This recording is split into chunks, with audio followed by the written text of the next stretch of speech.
Hello everyone, this is Manya Agrawal and a hearty welcome to my channel.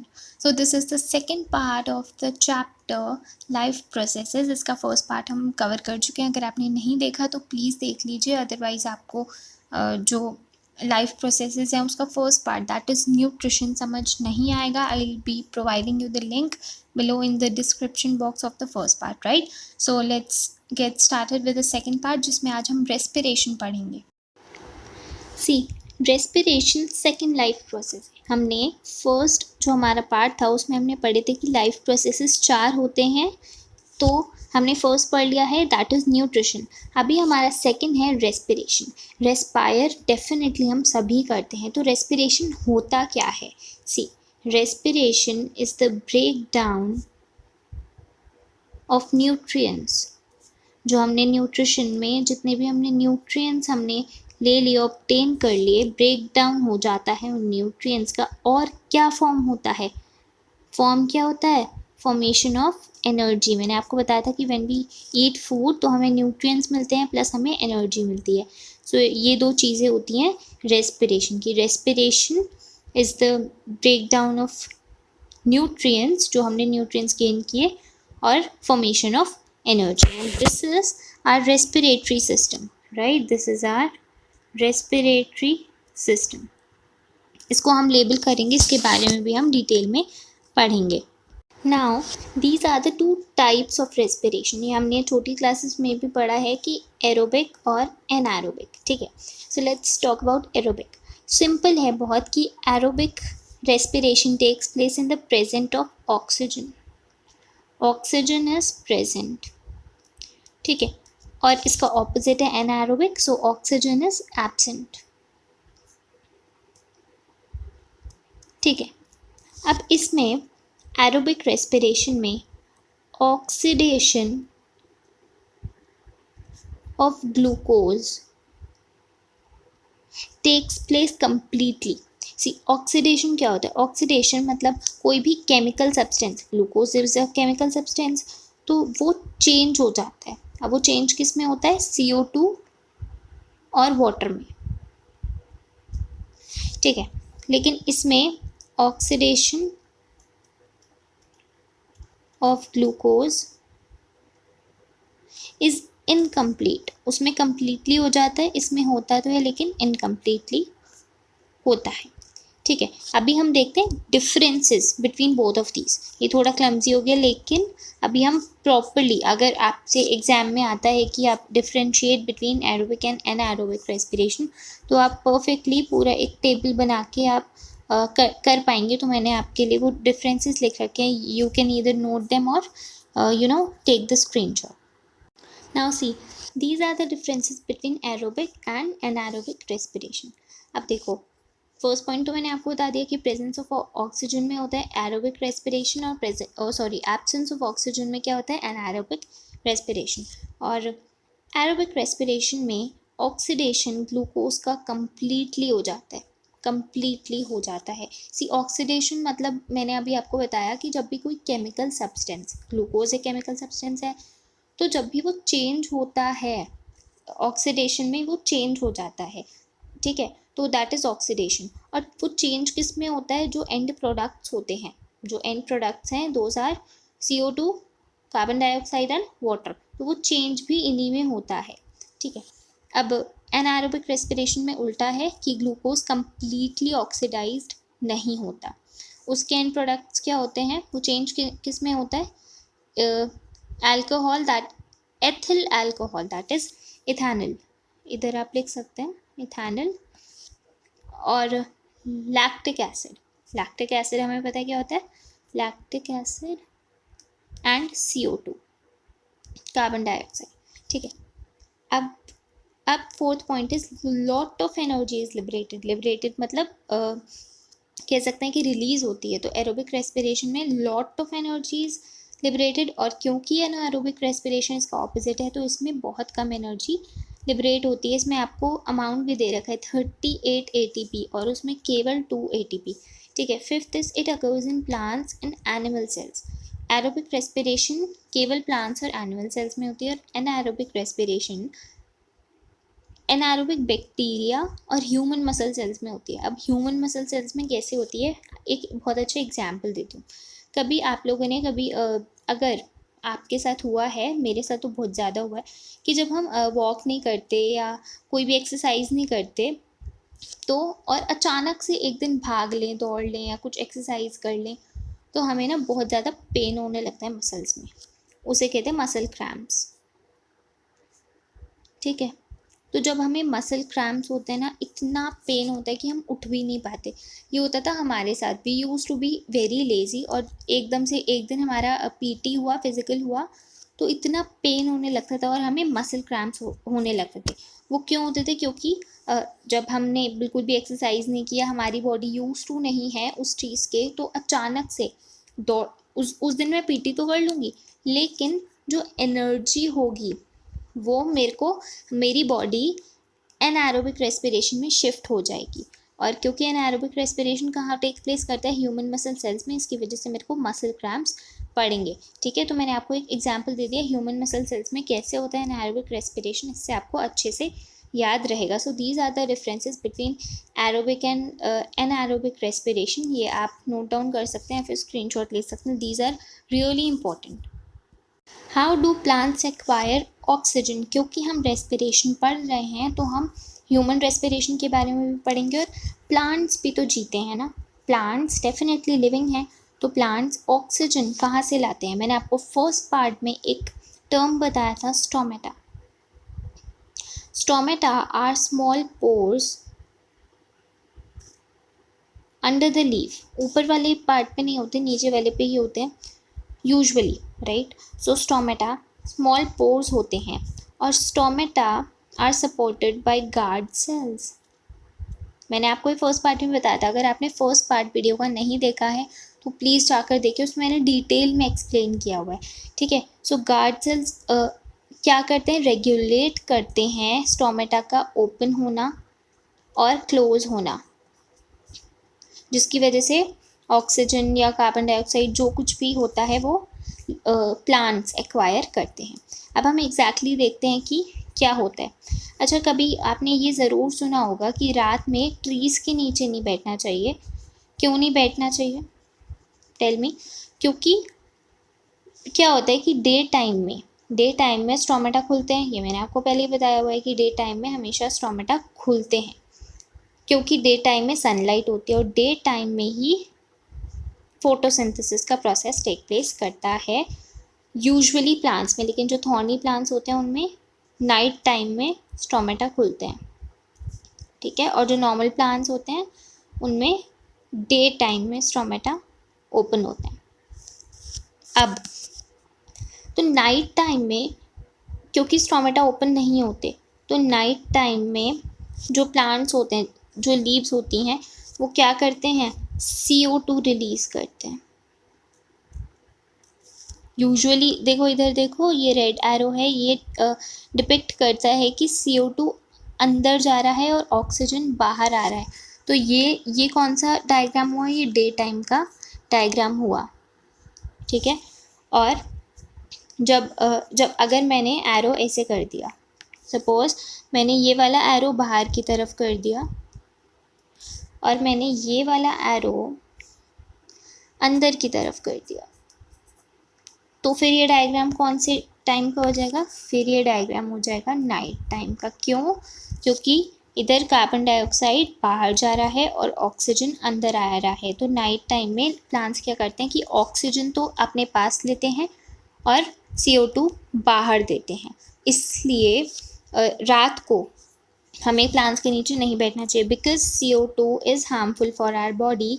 हम लोग तो oxygen लेते हैं, हम लोग ऑक्सीजन इनहेल करते हैं, लेकिन रात को अगर हम प्लांट्स के नीचे गए तो क्योंकि प्लांट्स CO2 रिलीज़ करते हैं तो हमारे लिए CO2 डेंजरस होती है। तो हम या तो बेहोश हो सकते हैं या फिर हम मर भी सकते हैं।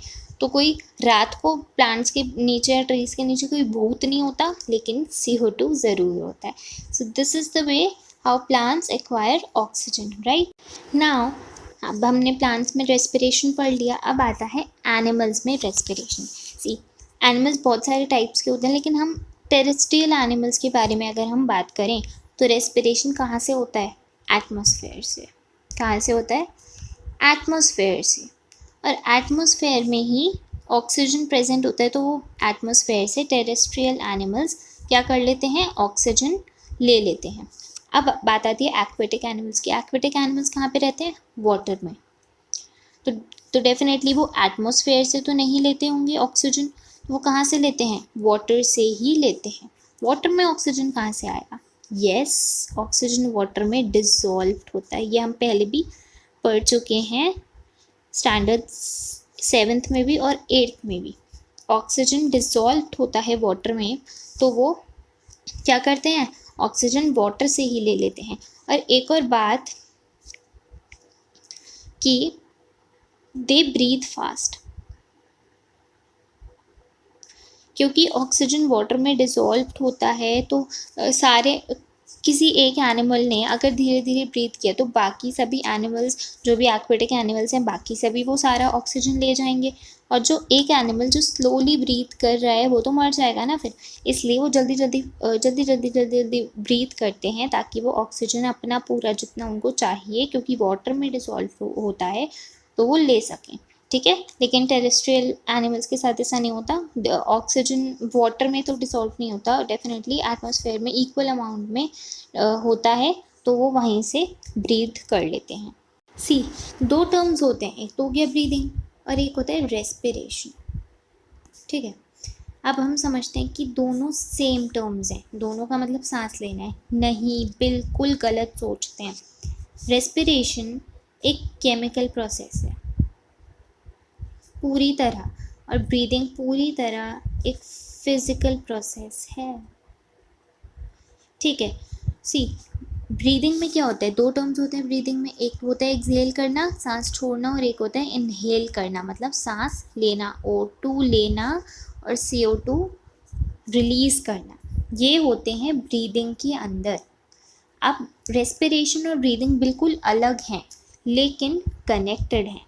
एक वर्ड हमको याद रखना है कि रेस्पिरेशन और ब्रीदिंग अलग तो हैं, लेकिन कनेक्टेड हैं, बिल्कुल कनेक्टेड हैं। ठीक है, ये होता है हमारा रेस्पिरेटरी सिस्टम। ये जो पूरा है डायग्राम, ये होता है हमारा रेस्पिरेटरी सिस्टम। सी, ये हमारा जो चेस्ट है, इस साइड पर हार्ट होता है। Heart, I can not draw heart, इतनी अच्छी ड्राइंग नहीं है, लेकिन इधर हमारा हार्ट होता है और इधर की साइड हमारा रेस्पिरेटरी सिस्टम होता है। बेसिकली हार्ट बीच में होता है, इधर डायफ्राम भी होता है, लेकिन इधर इन्होंने पूरा ड्रॉ किया हुआ है। ये जो पूरा है, ये पूरा इन्होंने रेस्पिरेटरी सिस्टम इसलिए ड्रॉ किया है पूरे चेस्ट में, ताकि आपको ढंग से समझ आ जाए। ऐसा होता नहीं कि पूरे चेस्ट में रेस्पिरेटरी सिस्टम है तो फिर हार्ट कहाँ जाएगा। ठीक है, अब हम बात कर रहे थे इनहेलेशन और एक्सहेलेशन की, कि ब्रीदिंग में होते हैं ये दोनों टर्म्स, एक्सहेलेशन और इनहेलेशन, लेकिन दोनों ब्रीदिंग और रेस्पिरेशन कनेक्टेड हैं। They are different but connected. ठीक है, अब कनेक्टेड कैसे हैं? कि ब्रीदिंग में ये जो दोनों टर्म्स हैं, एक्सहेलेशन और इनहेलेशन होता है, तो ये रेस्पिरेशन में भी होता है। बस इन दोनों में डिफरेंस है कि ये रेस्पिरेशन एक केमिकल प्रोसेस है और ब्रीदिंग पूरी तरह से एक फिजिकल प्रोसेस है। ठीक है, so this was all about the breathing of mechanism of breathing. और अभी हम रेस्पिरेटरी सिस्टम को लेबल करेंगे और समझेंगे। Now have a look. See, ये होती है हमारी नेजल कैविटी, नोज़। ठीक है, नोज़ से ही पूरा रेस्पिरेशन होता है, तो ये तो मेन है ही नेजल कैविटी। ठीक है, अब आता है see these rings. Are you able to see these rings? मैं ये देखो, ये जो रिंग्स हैं इन्हें हम कहते हैं रिंग्स ऑफ कार्टिलेज। और पता है क्या करती हैं? बहुत इम्पोर्टेंट होती हैं। ये करती क्या है कि जैसे कि हवा अंदर गई, आई मीन ऑक्सीजन जो हम ब्रीथ करते हैं, ये यहाँ से अंदर गई, तो हमारा ये जो विंड पाइप है, ये हमारा trachea, that is wind pipe. Food pipe नहीं। सी, फूड पाइप इज़ डेफिनेटली बिल्कुल डिफरेंट होता है। फूड पाइप हो गया न्यूट्रिशन में जो काम आता है, ये है हमारा विंड पाइप, इसको हम बोलते हैं ट्रेकिया। ठीक है, ठीक है, दिस इज़ विंड पाइप। और विंड पाइप, सी, जब हम ब्रीथ करते हैं तो हवा का प्रेशर होता है, तो प्रेशर जब हमारे इस विंड पाइप में जाता है तो विंड पाइप कोलैप्स हो सकता है, टूट सकता है या डैमेज हो सकता है। तो ये जो रिंग्स ऑफ कार्टिलेज हैं ये इस ही को प्रोटेक्ट करती हैं। सो उनका काम क्या है? प्रोटेक्शन। ठीक है, अब नेक्स्ट चीज़ लेबल करते हैं। सी ये जो हैं छोटे छोटे डिविजन्स हैं ना, ये सबसे पहले तो डिविजन्स आ कहाँ से रहे हैं? इससे। इसको हम क्या बोलते हैं? इसे हम कहते हैं ब्रोंकाई। ट्रीज होते हैं, ट्री की ब्रांचेस होती हैं बहुत सारी। ठीक है, ऐसे ही ये दो हैं, इनको हम ट्रीज मान लेते हैं और ये हो गई ब्रोंकाई। ठीक है, ऐसे जैसे ट्रीज की ब्रांचेस होती हैं बहुत सारी, इनकी देखो कितनी सारी ब्रांचेस हैं, ये सब ब्रांचेस ही तो हैं, ये सब ब्रांचेस हैं। इन ब्रांचेस को ही हम कहते हैं bronchioles. Let's choose some other colour. See bronchioles, ये जो ब्रांचेस हैं इनको हम क्या कहते हैं? ब्रोंक्यूल्स। डन।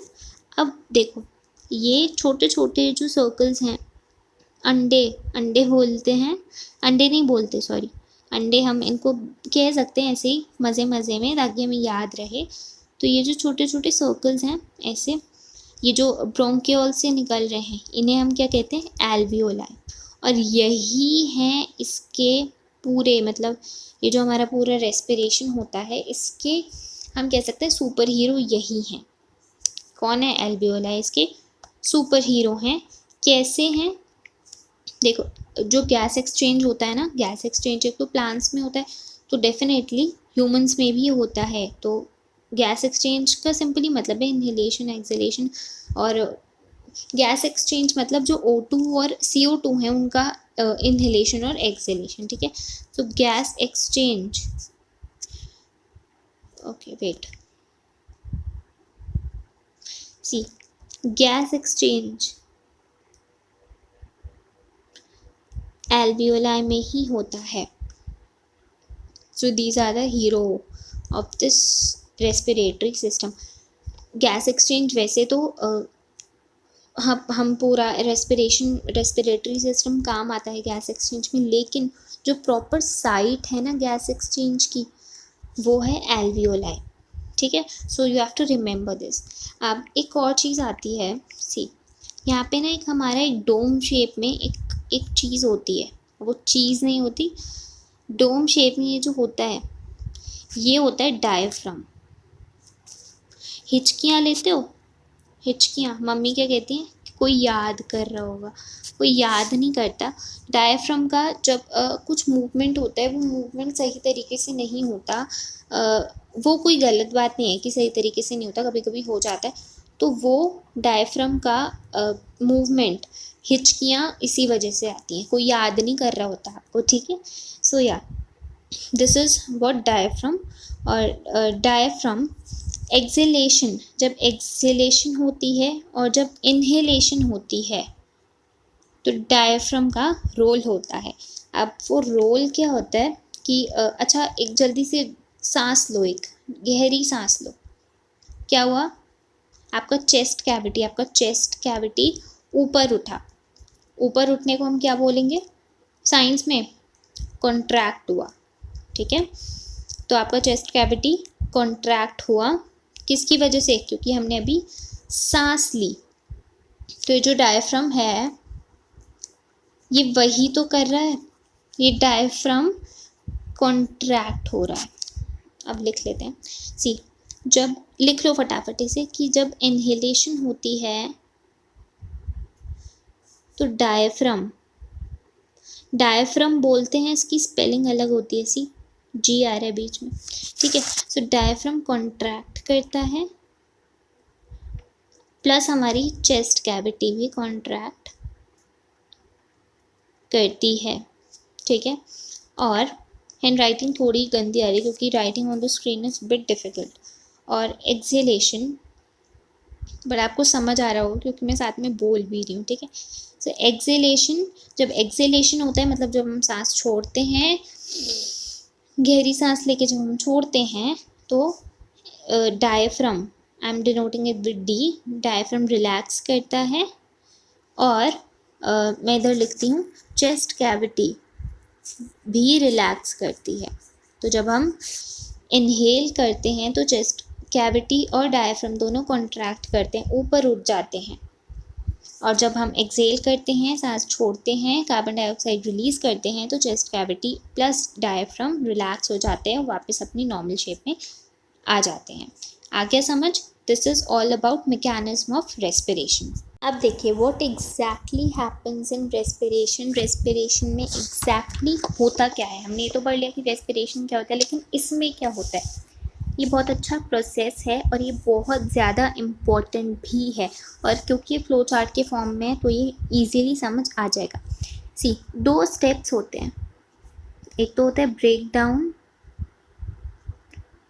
ऑफ ग्लूकोज, ठीक है, ग्लूकोज का ब्रेक डाउन होता है। और सेकंड स्टेप होता है फेट ऑफ पायरूवेट। फेट मतलब कि वो कहाँ जाएगा। पायरूवेट क्या होता है अभी देखते हैं। सी, फेट ऑफ पायरूवेट और ब्रेक डाउन ऑफ ग्लूकोज, ये 2 स्टेप्स होते हैं जो कि होते हैं रेस्पिरेशन में, बहुत इंपॉर्टेंट है। अब ये देखो, इधर देखते हैं। साइटोप्लाज्म में ये प्रोसेस टेक प्लेस करता है। मैंने आपको पहले वाले पार्ट में बताया था कि respiration takes place in cytoplasm, ठीक है। और इसमें क्या होता है कि ये जो ग्लूकोज है, ग्लूकोज हम लिखते हैं ना C6, तो मतलब 6 कार्बन मॉलिक्यूल है ग्लूकोज। और पायरूवेट में ये कन्वर्ट हो जाता है, मतलब टूट जाता है, ब्रेक डाउन हो जाता है इसका पायरूवेट में। और पायरूवेट है 3 कार्बन मॉलिक्यूल, ठीक है। तो ये ब्रेक डाउन किस में करते हैं? तो पायरूवेट में और एनर्जी। तो पायरूवेट यही है जिसमें एक 3 कार्बन मॉलिक्यूल है पायरूवेट, जो ग्लूकोज जिसमें ब्रेक डाउन हो जाता है, ठीक है।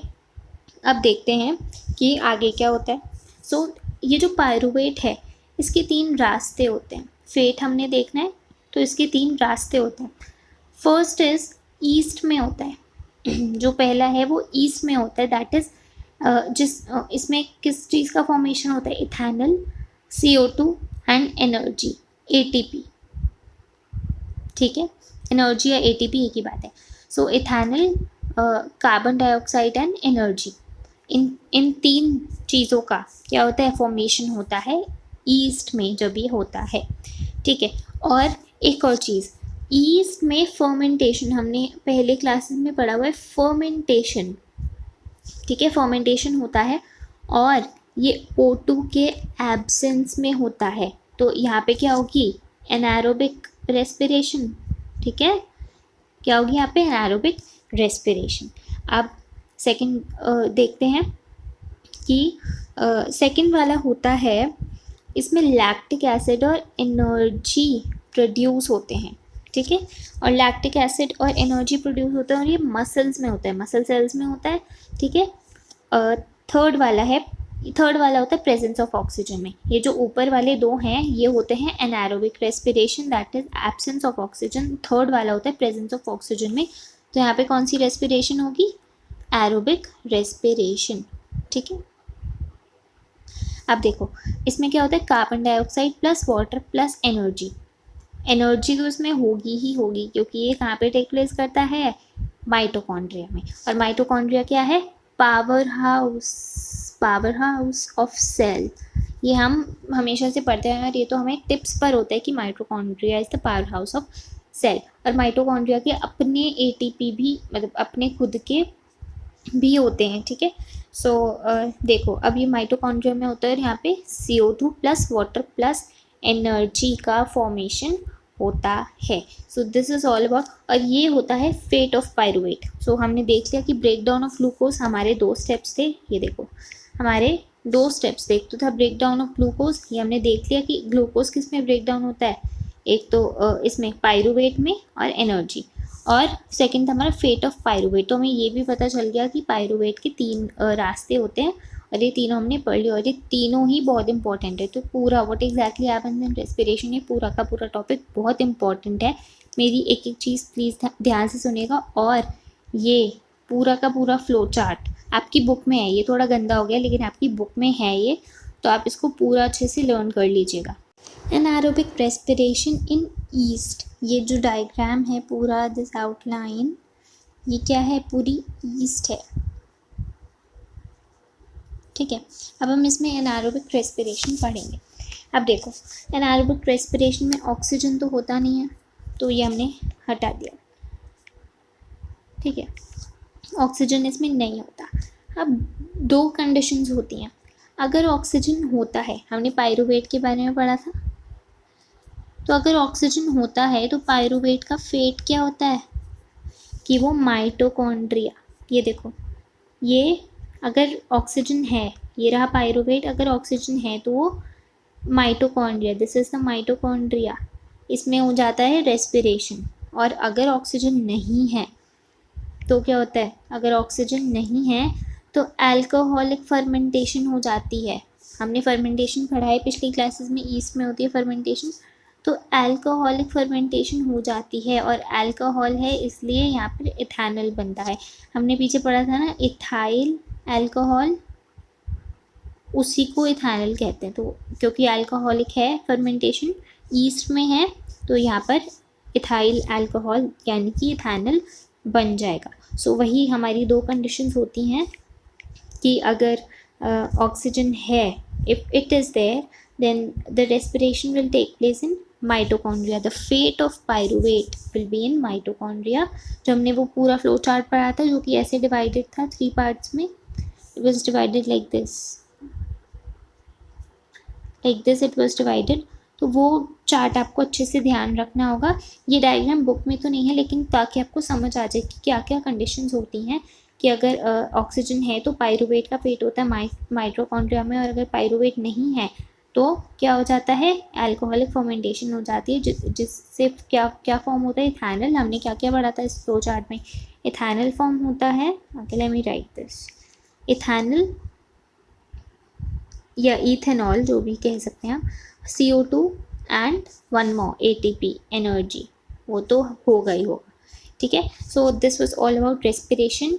अगली बार मिलते हैं हम चैप्टर के 3rd पार्ट में।